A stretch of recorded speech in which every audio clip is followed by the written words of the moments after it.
Now we turn the spotlight on a growing menace, one that preys on women's privacy, dignity and safety in the digital age. A 26-year-old man accused of operating an Instagram account that posted videos and photographs of women in Bengaluru without their consent has been arrested. And this happened post a woman's viral Instagram post. This suspect, identified as Gurdeep Singh, worked as a hotel management graduate, is currently unemployed and was detained from his residence in KR Puram area of Bengaluru. He lives with his brother and is now in the police custody after officers took up the case on their own. The account in question had been posting video clips primarily filmed on Church Street, a popular commercial and pedestrian area in central Bengaluru. The clips featured women walking in public spaces, often appearing unaware or startled when the camera was pointed at them. Several videos showed women being followed discreetly as the person behind the lens captured footage under the guise of documenting street chaos. These videos, we are told, were not just casual clips.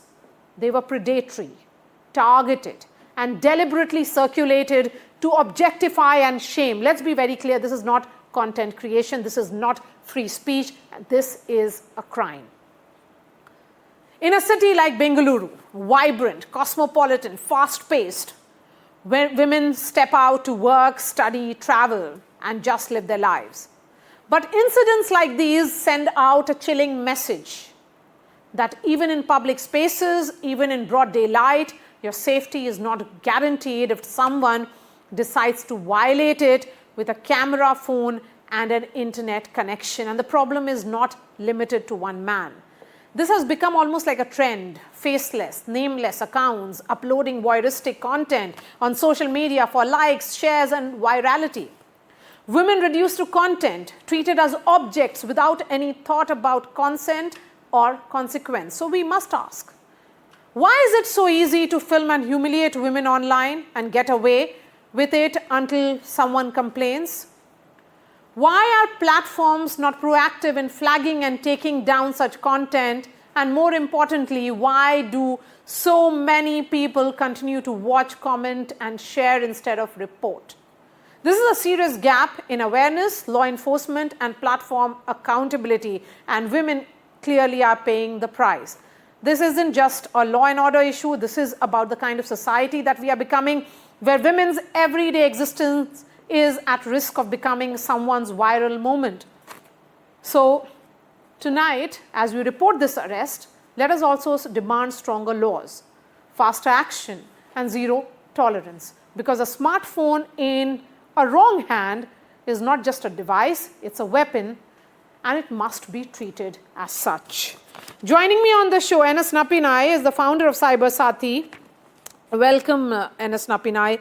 Sanjay Saha is former ADGP of Karnataka. We also have Brinda Adige joining us. I'm going to begin with you, Ms. Napinai. The concerns are that it's about the viral content. This is not content creation. But it doesn't stop here. This is a menace which is of course being reported from Bengaluru, but it is happening all across our country. And they seem to be getting away. The last part is what we need to address really, Maria, that people should not be getting away with this kind of conduct. They need to know there is a criminality attached and that law will play a role. So when you talk about voyeurism, per se voyeurism, the provision under BNS now, earlier IPC, Bharatiya Nyaya Sanhita now, does not criminalize general photography in public places. Instead, what it does is it criminalizes any kind of voyeuristic act where a person has a reasonable expectation of privacy or it is of their private parts. So we need to kind of probably evolve firstly to a European standard which makes public photography, and more importantly, it lays down guidelines for what is permissible in public photography. It doesn't ban it. But more critically, when you're sharing a person's imagery, then consent is made mandatory. And when you have a higher level of data protection laws, which also takes care of your privacy rights, then I think that's what we should probably aim for. You already have a DPDP Act now, but this is a threshold that the Act does not really cover at this juncture. You have criminal provisions other than voyeurism, which still will make such acts an offense, where it's the content is being circulated in an obscene way, or where it is circulated with obscene comments, where it impacts a woman's rights on various fronts. So you have multiple laws which can affect a situation like this and can be deployed, but it's not voyeurism per se. That's where we stand today. We also have Priya Chetty Rajagopal, prominent citizen. So, Priya, welcome to this broadcast. I'm going to come to you now, Priya. We are looking at Bengaluru, where this incident has, of course, happened. The person has been arrested. It's happening in your public spaces. The question of not taking consent is one, but it's about the law and order as well. I'm sure there are policemen standing and perhaps trying to understand what exactly is this man up to. And he seems to be okay with it because he seems to have an alibi. And the alibi here is that he is shooting street chaos. Right.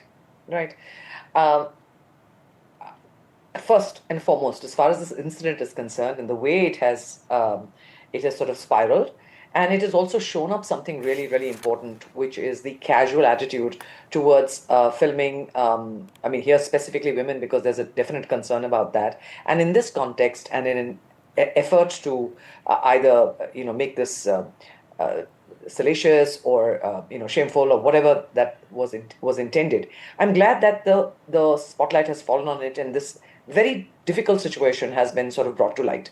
So on a basic level, we all know what the issues are as far as privacy rights or what the cybercrime laws are. But in terms of actual implementation or escalation, we all know that it's very difficult to do. Try and, for example, list a post on Facebook or Instagram. It takes ages before anything ever happens. And by that time, those few hours can be chaotic for the person who's going through a tough time. So these are things which definitely have to be sort of looked at. And in parallel, the cybercrime responsiveness, especially, on the phone, they give you a hotline number. I know that is not as effective as it should be. It really should be much better. And, in moments like this couple of hours that, something can go viral, at least you're able to stop it or you're able to intervene in some ways. Moving on to the other aspect, which is, the whole idea of everything about yours is in the public domain, one way or the other. You've got CCTV cameras on the street which capture your traffic offenses or whatever else. A number of different offices, homes, all of which have CCTV cameras. So at some point you are somewhere. But the fact is, how do you use this information? And with the kind of access to media, I think we have lost essential respect or even interest in the privacy of an individual. It's just par for the course.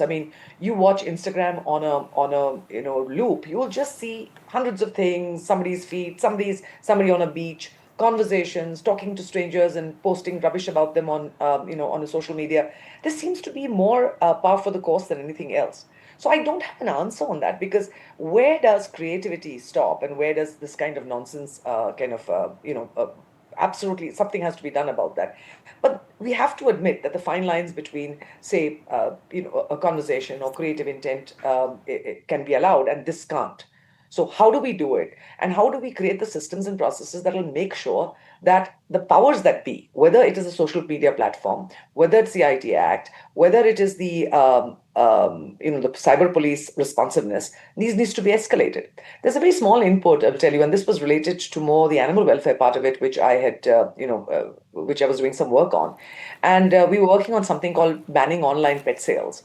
And one small little provision was found out by a young lawyer in our group, which, as per the Telecom Act, actually, that if there's anything which breaks the law, the entire site can be shut down. And that can be a very serious offense. So, for example, just imagine if you found something offensive on Google. Technically, the Department of Telecom can actually write to them and say, we found this, and if you're not attending to this in the next few hours, we're shutting down your site. And imagine what it does to you. So I'm saying maybe that kind of responsiveness will only happen when there's a threat or a penalty. We can't expect people to be standing around and just looking out for, which picture shows somebody with, standards of decency are, different for different people. So somebody may have an objection to, a bikini. Somebody may be absolutely, horrified by a head uncovered. It depends. But we do need a quick turnaround because what's on the line is really painful, and it can scar somebody for life. I don't know what you remember, but about a few years ago. Ma'am, I'm going to come to you. Let me bring in others as well, please. Sanjay Sahai, the question here is that the platforms are not proactive in flagging and taking down such content. And also it's becoming clear that people continue to watch it, comment and share instead of reporting. We are trying to catch the animal by its tail. And the whole problem is that the technology is supposed to follow the law and social behavior is supposed to follow the law, the technology, and the tools. So that is where we stand. The problem is one with the technology platform. That is only one part of the story. But what have we done with the law? Whatever we have done with the law and 6 odd sections which are available, we don't have enforcement capabilities. Yeah. Now we are talking about what the platforms are doing, what platforms are not doing. I'll give you 4 clear-cut things by which you can monitor the public domain non-encrypted social media content. It can be done by open intelligence tools.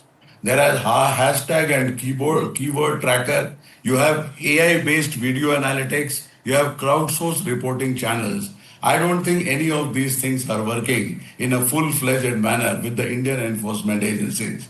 Suffice to say that the digital world in which we are in and the digital enforcement and the law and the processes which we have are certainly out of tune. One more thing I would like to add, that we have just got the DPDP Act and we are in the process of finalizing the rules, which is at the draft stage and might be gazetted at any point in time. There are platform collaborative dashboards, which is there in US, which is there in a couple of other countries, but we have not reached even there. So broadly, the incapability of the Indian state either to control the platform or to create a capability and a potential so as the law enforcement agencies and other people who are a part of the criminal ecosystem are able to lay hands on a real-time monitoring basis. If we are trying to do it in any other manner, it is not going to work out. And a panelist before me has been talking about as to how a couple of hours can be so damaging. So if a couple of hours can be so damaging and a social media post takes around 2 hours to circle across the globe, then it is a real instantaneous monitoring which will count and also a very collaboration with the digital platform. So you see a post and you communicate to the digital platform and digital platform communicates back to you. The point is we have been battling out with the digital platform. There have been police forces who have been going to WhatsApp. They have been going to all sorts of places. Is this collaborative of nature or it is adversarial in nature? And if anybody wants that because of a great law, great enforcement and a great society will be built up, it has never been built up, it will never be built up.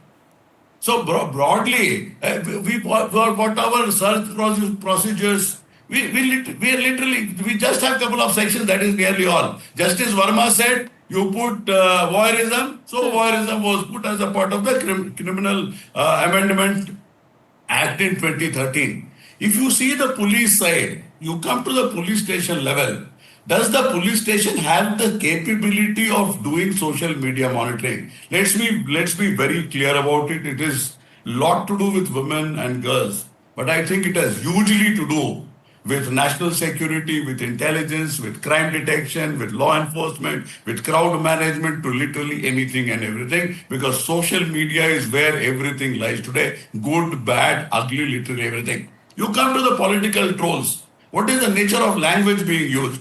Not supported by lots of ruling parties all across the country. Now, if that is the language which you are indulging in, so you allow the political establishment to do whatever they feel like. Their IT cells only means abuse on the social media and absolutely nothing else. They are doing morphing, they are putting all sorts of pictures. And here, what is important is not one line. What this guy has done. You have to understand both the context and the caption. And if he tells the police, then I'm picking up urban chaos, and police is not ready to go into even his Insta account, they can at least take his name and get into his Insta account. These are public domain content, information, which can very easily be tackled. Okay. Come in now, Brinda Adige. As a prominent Bengalurian yourself, is there a sense that women are becoming increasingly unsafe? Absolutely, yes. Women are becoming increasingly unsafe, and there is a very deep degree of indifference and no fear of law, because nowhere do we see punishment happening or they being brought to justice. So perpetrators are not afraid. And then, like Mr. Sahai was pointing out, yes, the police require to be trained, and there is a great necessity for coordination, collaboration, and convergence. We must bring in the prosecutors and the judiciary, because any case that comes before them, they take their own sweet time. And I have been reiterating again and again that this is important to address on an emergency urgency basis. So they cannot treat these cases like every other case that they might treat and say, okay, I will give you a hearing in 3 to 6 months' time. So the judiciary also has to start looking at how do we address it. Fast track court, but what is much more faster than the fast track court? You need to start having mobile courts. You need to start having more people who are judges who are trained. I can place on record just now that a large number of judges don't even understand what is social media. They don't even know how quickly this stuff can go viral. And they have no idea that it never gets deleted and it's going around everywhere. One part of it. The other part of it, there is a demand also that is being created by this perverse people, this perversion and the perverts clicking photographs and videos. Somebody is there to watch it and comment on it. Now, we do not want to say anything to those people, because the police all the time keep saying, how many people are you going to address? How many people are you going to arrest? How many people are you going to bring to book? If there are 1,000 of them, bring them to book. Is that not what Digital India is all about? How can we say that, we are not so sophisticated, we don't have that kind of technology? Get the technology, train yourself, and ensure that there should be that fear that even if I comment and I'm a consumer, I will be pulled up. I might hide behind the facade of anonymity and nobody might know, but Mr. Sahai just pointed out that it is possible to find out who the person is. So one is supplying, because I'm sure this person wasn't doing it free of cost. He was earning some money, and dark web, you and I know, it is sold for n number of rupees. So there are people to sell it and there are people to buy it. So now my state has to say, women, their privacy and their security is at stake. Forget about the entire privacy bit, but their security, because after this point comes the whole blackmail point. Absolutely. And we've seen what's happening. We have really come to the end of this discussion. Sanjay Sahai, NS Napinai and Priya Rajgopal. Thank you for joining us.